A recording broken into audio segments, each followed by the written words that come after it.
Welcome to Burning Metal with your host and Forge Master G Metal. We're gonna have a great episode today of anti-villains. It's gonna be metal. Let's start the Forge! Anti-villains are a great asset to any story. They're super metal, they're all over the place, they're here, they're there.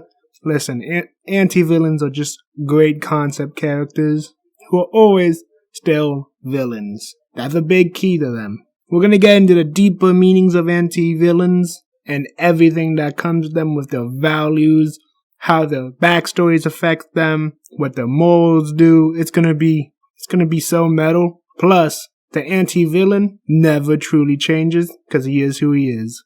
A big thing about the anti-villain for any story is his allegiances, where he lies and where he doesn't lie. We'll get into detail why he's never on the same side twice. You know what I'm saying? It's just it's a unique character trait. Villains are only bad when they're fighting other villains. Anti-heroes are who they are all the time. They don't really change much. Time to cool the blade. The very first anti-villain G-Meta have ever encountered in any forms of media was the character of Zoom, or Professor Zoom, or Earbud Thawne. Why is he the first one ever? I don't know exactly. But he is a very good anti-villain. He acts as a villain, yes, but he is always motivated in a better light, better motivations than a regular villain. It's not for his sake that he does what he does, it's for the Flash's sake. He believes he can make the Flash a better hero by giving the Flash more heroic moments and more strength to solve through if he does something bad to Flash. He believes making Flash a better hero is him doing his job. It's not a selfish desire of anything else other than becoming the reason why Barry Allen is in fact the best superhero he could ever be. Earbud Thawne whole backstory is he wants to make the Flash a better hero because that is his childhood dream. And he looks at the Flash as, I can help you become better. Now his actions speak villainous, but his motives are pure. And any anti-villain that does things like that, they're just kind of crazy, I will say that. But ultimately, they're really aiming for a positive outcome. And you just never know what that will come out to be. Anti-villains are there with a code of ethics, a code of honor. Zoom's code of ethic is how can he make Barry Allen the best hero he can ever be? And he goes long and far to make sure he makes Barry Allen best. By murdering certain people in his family, by putting people in jeopardy, and making sure Barry can exceed limits. Kind of like a joke to Earbud Thawne at that point. And in the same sense, you see where he comes from, but he doesn't have to do what he has to do, but he believes he has to. His ethics won't let him do otherwise. Earbud Thawne is such a good anti-villain for that reason. The Flash has to face that. To be the best hero, it's almost giving Thawne what he wants, but that's what Barry also wants, so he has to struggle with that. Earbud Thawne is by far one of the best DC villains for that reason. He's not after money, he's not after gold, he's after Barry Allen becoming the best superhero in history. And he goes for the gold on this one, with many actions that you would be like, whoa. But Earbud Thawne is in fact a true anti-villain. We'll get into others later, but he's the pinnacle of what an anti-villain really is. Good motives, but with bad actions and bad endings. Time to grind. A major thing about an anti-villain is this. The thing is, they want to have good things happen. They aim for good things to happen. And they know what they're doing is wrong. But the outcome in their head is the correct outcome, right? There could be many things. Many things can go wrong. But if the outcome happens, they're justified in their actions. They know they're bad. That's the thing. An anti-villain doesn't see himself as the hero. He sees himself as the necessary evil for the next step of good. He takes that step that the hero won't take. And the hero not taking it empowers him. The hero has to be the hero. And the anti-villain knows that. And he respects that the hero will not take the step that potentially makes you evil. A villain is that. A villain is a hero who takes the necessary step for something that he believes is absolutely right. And the anti-villain understands why the hero can't do it. Because it would change him, make him different. He won't be the same hero. And the anti-villain respects that of the hero, because the anti-villain himself also has a code of ethics, a code of conduct, so to speak. So the hero and the anti-villain and an anti-hero and a villain, they're all connected. But the anti-villain's more connected to the hero. He's just more connected to the side of the hero that isn't the good side. He understands he has to take that step because the hero won't take it. But he wants the best for the other hero. He wants to see if the hero can actually get it done. Anti-villains are very individualistic, just like an anti-hero and a villain. But they have a code of conduct, like I said before.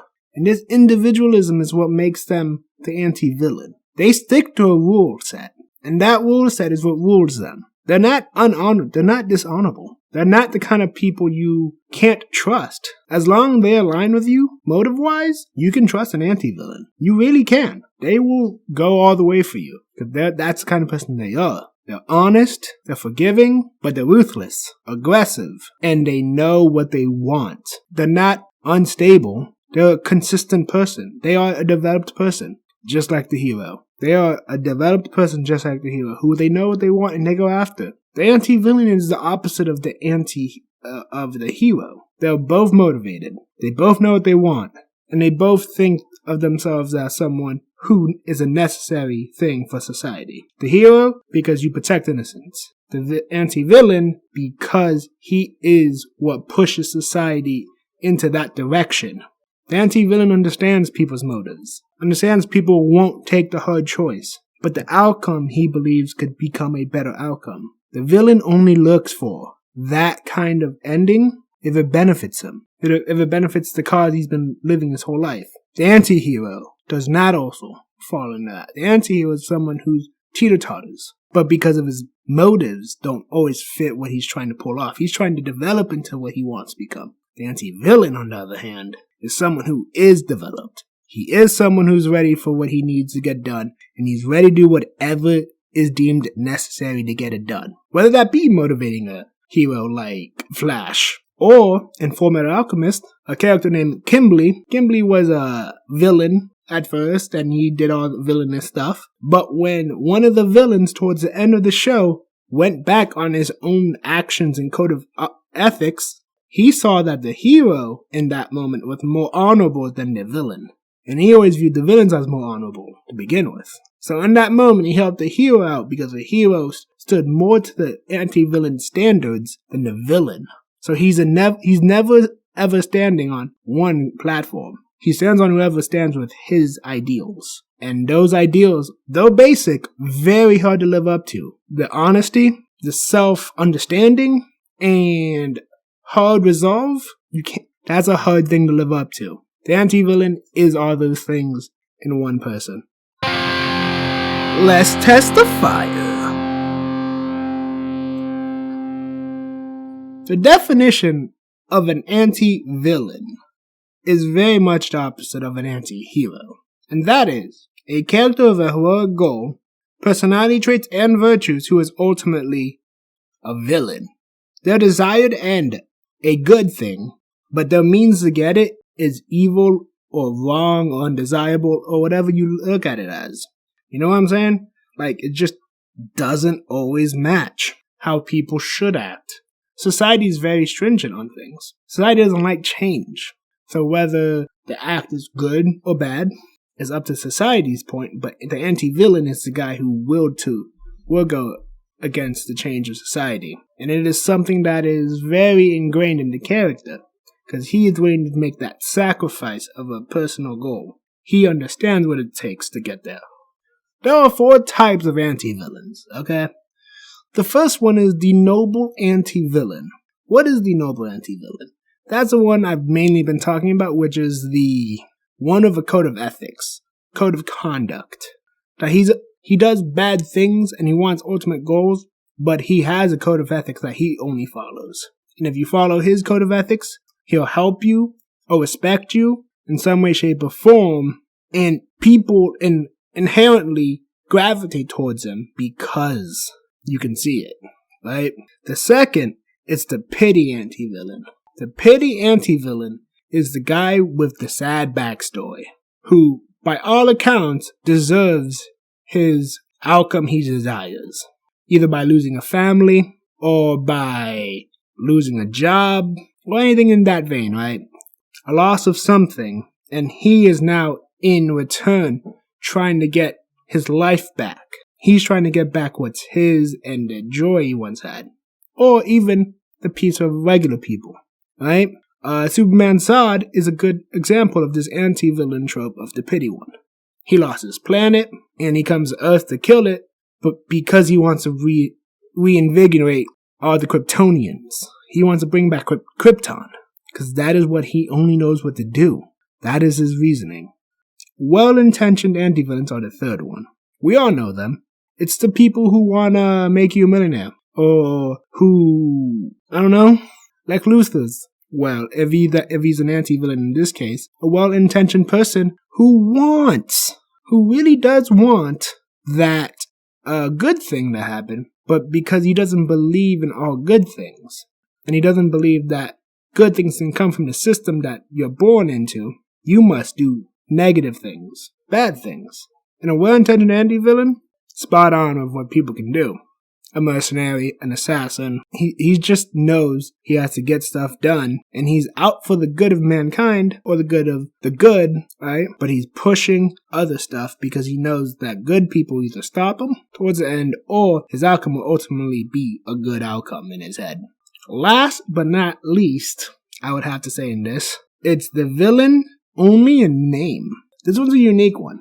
This is the kind of villain that is very much a character who would be the hero of another story if there wasn't another character involved. A show that does this right now actually pretty well is Karate Kid. Not Karate Kid, Cobra Kai, my bad. In Cobra Kai, what essentially happens is this. Miguel and Robbie are both essentially main characters, and they're both antagonistic towards each other. And because of that, each one is a villain to another person. But watch the eyes from Robbie's eyes, and you get it. And same with Miguel. They're both just people who look at each other with villainous eyes because of events that happened previously. And I think that's a very good thing to have in a story, because that kind of anti-villain is more realistic. When you want a realistic character like that, right? Like, people aren't always on your side because sometimes the motives don't match each other. And someone is always someone else's villain. That, my friend, is what you call an anti-villain, though. Because they're good, but they're bad to you. Because they don't match your morals or your code of ethics. So don't, the anti-villain is multiple facets of many things. He knows what he wants. He knows who he is. Forger's Last Stand. So, the anti-villain, in a nutshell, something very cool, man. The anti-villain is someone who's good, but bad. Bad, but good. It's kind of just like this thing that knows, it's kind of like a person who knows what he wants, and sometimes he doesn't care how he's gonna get it. And he sees himself as the bad guy still, but he knows what he is, and he knows what he wants, and just will always stay who he is, whether the world sees him as evil or good. The 4 types of anti-villains, all those are relevant. The noble anti-villain is respectable because of his code of ethics. The pity anti-villain is respectable because of his backstory, because of all the trauma he goes through. People understand that. People understand that trauma is one way of getting back, Sometimes you do deserve revenge at the people who did it wrong to you. The well-intentioned hero, the anti-villain, the well-intentioned anti-villain is someone who is very much a dangerous foe, because good ideas, bad practice. You could call this your military general in any military movie, where he's too harsh and he believes and he knows what's right. He's a well-intentioned anti-villain. He's not bad. He's doing everything for the good of the group, of society, or whatever he's doing good for. And the villain only in name, that's an easy one. Sometimes you're the villain in someone else's story, and they view your actions as evil. while you view their actions as evil. So in turn, you're both anti-villains to each other's eyes. And you get to see growth in that sense. A big thing about anti-villains is they're like heroes more than they are villains. And it's quite astonishing. Final burn. Listen, the anti-villain is a Nettle type of character, right? He is just a beast of a character who isn't bad and isn't good, but he knows who he is, right? On some definitions, it's where you stand. On others, it's the outcome. But no matter what happens, he's not playing hero and he knows it. He knows he's a villain to someone else. The anti-villain is more connected to heroes than they are to villains, solely on the fact that they and themselves know what they have to do has to get done. There is no going back. There is no maybe we can try something else. No, this is the final straw. There is nothing more to this. The anti-villain is something much more decisive than an anti-hero. Where the anti-hero is trying to be good, but he's doing some bad things to get there, the anti-villain knows he's bad, but doing it for the good reasons, right? It's a flip like everything else. The anti-hero is more connected to the villain, but the anti-villain is more connected to the hero. But all sides are drawn, and the sides that you pick won't always be what it is with an anti-villain. The anti-villain is a high moral character. He will not forsake what he believes in. He isn't greedy for money. He's not trying to destroy the world for fun. He's trying to bring a better outcome to the world through his own actions, through the actions of his will. And the reaction of his actions are also considered once he does what he does. Hopes, dreams, all of these things the anti-villain does think about. A code of ethics is a strong characteristic of this trope. It is as hard as any hero. It is even harder than a hero sometimes. Their code of ethics will not be broken. If not, then they're just as bad as the other people who call themselves villains. Undecisive sometimes, angry for no reason.